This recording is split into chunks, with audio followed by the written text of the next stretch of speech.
Hola a todos, vamos a seguir con nuestra serie de videos en método simplex. Hoy vamos a trabajar las posibles cosas que pueden salirnos mal haciendo simplex y cómo enfrentarlas. Algunas de ellas ya vimos cómo enfrentarlas, pero ahora vamos a entrar más en detalle. Eh, ¿Cuáles son las potenciales fallas, las principales potenciales fallas? Que no podamos iniciar, ¿verdad? Que no sepamos cómo empezar porque no tenemos un diccionario inicial factible. Recuerden que necesitamos un diccionario inicial factible para poder empezar. El otro problema es que no sepamos cómo hacer la iteración, que algo salga mal y tengamos un problema que nos impida seleccionar las variables que andamos buscando. Y la última potencial falla que vamos a estudiar es que no podamos terminar, o sea, que existe la posibilidad de que el método siempre siga y siga y nunca termine, y cómo enfrentar esos problemas. Entonces, los problemas que estamos trabajando en este caso para el método simplex son problemas de maximización, donde los coeficientes CJ están relacionados con cada una de las variables XJ, sujeto a una serie de variables de restricción, de ecuación de restricción, son sumatorias de la forma AIJ con cada variable y que tienen un lado derecho B sub I que nos restringe. Entonces siempre construimos el diccionario inicial de esta manera, hacemos una variable Z igual a nuestra función objetivo y despejamos las W que obtuvimos, son variables que obtuvimos cuando lo hicimos estándar, ¿verdad? Eso lo vimos en los videos anteriores. Pero vamos a ver un poco los problemas. El de inicialización. ¿Qué pasa si algunas de las right hand set, de las variables del lado derecho, de las que no tienen variables, de las que son nuestras restricciones, son negativas? Cuando hacemos el primer diccionario, tenemos esta situación y resulta que para hacer las variables no básicas 0, ¿verdad? Estas variables no básicas 0 tendríamos que las soluciones son no factibles, ¿verdad? Como no tenemos una solución básica factible en el primer diccionario, no podemos empezar a iterar. Entonces, esta es una de los primeros problemas que tenemos, ¿verdad? El otro problema es en iteración. Recuerden, la variable que entra de las no básicas es el que tiene el coeficiente más grande, ¿verdad? Si no tenemos ningún positivo más grande, ya tenemos una solución óptima, ya se acabó. La variable saliente es aquella cuya no negatividad imponga el límite superior más ajustado al incremento de la variable entrante. Recuerden que teníamos una regla del índice, ¿verdad? Del índice más pequeño, pero algunas veces podríamos tener algunos problemas. Por ejemplo, que la variable que entra es x3, sin embargo, de las dos restricciones que tenemos, una es positiva, lo que significa que tendríamos problemas porque no es acotada, y la otra es 0. Entonces, no tenemos nada que califique para salir. Entonces, ¿verdad? X3 iría hasta infinito, la función objetiva con ella, y la programación lineal sería no acotada, ¿verdad? Que eso sería lo que nos estaría sucediendo. Si, por el contrario, si podemos identificar ambas, lo que hacemos es iterar. Y el último problema que estamos discutiendo es cuando no finaliza el método simplex, no tenemos una solución y el método simplex sigue y sigue y sigue y sigue y nunca termina, ¿verdad? Que eso sería una cosa terrible. Por ejemplo, en estos ejemplos que tenemos aquí, tenemos que llegamos a un diccionario donde las soluciones son 0, las soluciones básicas, x5 y x6 en este caso. Cuando esto ocurre, cuando una o más de las variables básicas son 0, se dice que estamos en una solución degenerada. Y eso nos trae problemas. Por ejemplo, si hiciéramos la operación pivot aquí con x1 entrando, x5 saliendo, ¿verdad? Que es el único candidato que tenemos para salir en este caso, el índice mínimo es 0. Eso quiere decir que la función objetivo no va a mejorar. Sin embargo, podemos hacer la operación pivote. La operación pivote nos llegaría a esto. Entonces, el problema que tenemos es, ¿ahora qué pasa? ¿Verdad? Estamos atorados. ¿Verdad? ¿Qué va a pasar en la próxima iteración? Entonces, ¿qué es lo que va a pasar? Probablemente el método simplex va a tener que ir a través de una serie de iteraciones que no nos aportan nada a la función objetivo.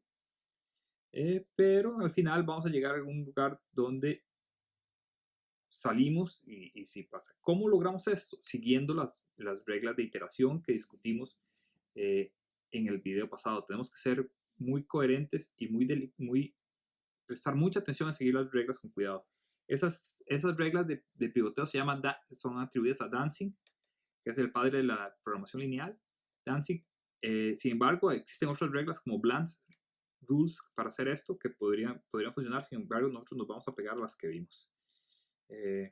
Como dijimos, un ciclo puede ocurrir. ¿Qué es lo que pasa? Bueno, básicamente, recuerden que nuestras soluciones están en los bordes del área, la región factible. Y lo que pasa aquí es que una de estas, por ejemplo, en este caso, una de estas es una región, tiene degeneración. Igual en algunas tienen degeneración. Entonces, ¿cuál es? Generalmente está relacionada exactamente como dice la pregunta con restricciones redundantes. Por ejemplo, en esta esquina donde tenemos 1, 2, 3 restricciones que coinciden, ¿verdad? Probablemente esta esquina puede tener una degeneración. Bien que podríamos discutir de esta que tenga alguna degeneración. Sin embargo, esa esquina está fuera de nuestra región factible y por lo tanto no tendríamos problemas. El método simplex no nos llevaría a este punto. Y en esta probablemente vean que esquinas como estas tienen 3 cotas y probablemente tengan problemas de degeneración, todas de ellas.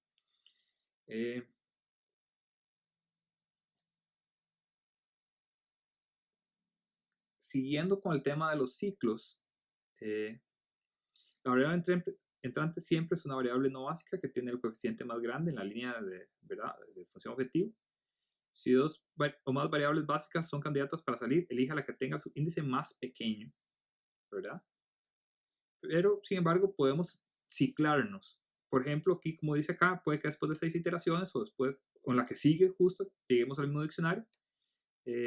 Como lo decíamos antes, la idea de estas reglas de cómo hacer el pivote es para que no nos ocurra esto. Nos puede seguir, podemos iterar un par de veces, pero después vamos a salir del ciclo. Note que degeneración es necesaria, pero no suficiente para que un ciclo ocurra. Por eso es que las reglas de anticiclo nos ayudan a solucionar. Entonces, vamos a ver cómo solucionamos el problema de inicialización. Básicamente, tenemos un problema original, ¿verdad? Donde algunas de las B sub i son negativas. Entonces, lo que se hace generalmente es incluir o crear este otro problema que se llama programación lineal auxiliar, que es una modificación del original. Entonces, lo que hacemos es maximizar esta x sub 0 para que sea igual, para que esto me iguale, ¿verdad? O sea, que sea tan grande que satisfaga la inecualidad y me lo haga cero. Entonces, este es nuestro problema original y aquí incluimos el auxiliar. Entonces, maximice menos x sub 0 de forma que me cumpla con esto. Esto es un problema auxiliar, ¿verdad? Lo que queremos es disminuir este valor para que poder traer estos valores a cero. Noten, por favor, que una solución factible para el problema auxiliar se puede obtener al hacer la variable artificial suficientemente grande, era lo que estamos diciendo. Y el resto de las variables igual a 0. Entonces, la variable auxiliar debería ser el valor absoluto b sub i más grande de los b sub i menores que 0. O sea, queremos que la x sub 0 sea tan grande como el valor del right hand set, del set de mano derecha, mayor. El problema original tiene una solución factible si y solo si el problema auxiliar tiene un valor objetivo igual a 0. Entonces, esto es muy importante. Verifiquen cuando solucionen el problema auxiliar que el valor objetivo sea igual a 0. Si no logran eso, quiere decir que el problema original no tiene una solución factible. ¿Cómo funciona? Bueno, vamos a empezar con lo que hicimos fue hacer esta modificación, ¿verdad? Este es nuestro problema auxiliar. Sin embargo, sigue siendo no factible, ¿verdad? Tenemos soluciones básicas negativas. Entonces lo primero que vamos a hacer es arreglarlo con algo que vamos a llamar un primer pivot, que es especial. Lo que vamos a hacer es poner el x sub 0 dentro de la base, y lo que queremos hacer es una modificación tal que eliminemos el negativo más grande. Entonces vamos a elegir x2 para que salga, ¿verdad? Y vamos a efectuar el pivot. Vean que no estamos siguiendo ninguna de las reglas que hemos dicho, solo escogimos el más grande. Entonces, ¿verdad? Vamos a escoger el negativo más grande, y haciendo la operación pivot llegamos a este diccionario, ¿verdad? Cuando tenemos este diccionario 1, vean que ya estamos en otra condición, ¿verdad? Y vamos a empezar a hacer ya las reglas ¿verdad? Como lo hemos hecho hasta el momento. Entonces, ya en este diccionario 2, ya seguimos las reglas, ¿verdad? Ya aquí tenemos que acomodarnos a sacar, en este primero lo que queremos hacer es nada más sacar la variable más negativa. Y ya del diccionario 2 en adelante seguimos las reglas de pivote que hemos seguido en el video anterior, los discutimos. Vamos a seguir hasta que llegamos a un diccionario que es óptimo. En este caso, estamos bien, el diccionario es óptimo, x sub 0 es 0, ¿verdad? Y entonces resolvimos el problema auxiliar. Entonces, este es el diccionario óptimo para el problema auxiliar. Con este diccionario óptimo para el problema auxiliar, vamos a construir nuestro primer diccionario para el problema original. ¿Cómo hacemos eso? Eliminamos la columna x sub 0, como pueden ver. Nada más la eliminamos, todo lo demás sigue siendo igual. Ahora tenemos un diccionario factible original. Bueno, casi. ¿Qué nos falta? La función objetivo. La función objetivo, vemos que tenemos, esta es nuestra función objetivo original. Tenemos que expresarla en términos de variables no básicas. Vemos que las variables básicas son x3, x2 y w1. Entonces tenemos que cambiar a que no estén estas variables aquí. Entonces x1 ya era no básica. x2 la sustituimos por esta, ¿verdad? Hacemos las sustituciones como cuando hacemos las iteraciones. Y x3 la sustituimos también por esta x3. Entonces tenemos esta nueva función objetivo. Aquí sumamos nada más, ¿verdad? Como lo indica la ecuación. Y llegamos al primer diccionario factible para el problema original. Ahora sí, podemos empezar a resolver nuestro problema original.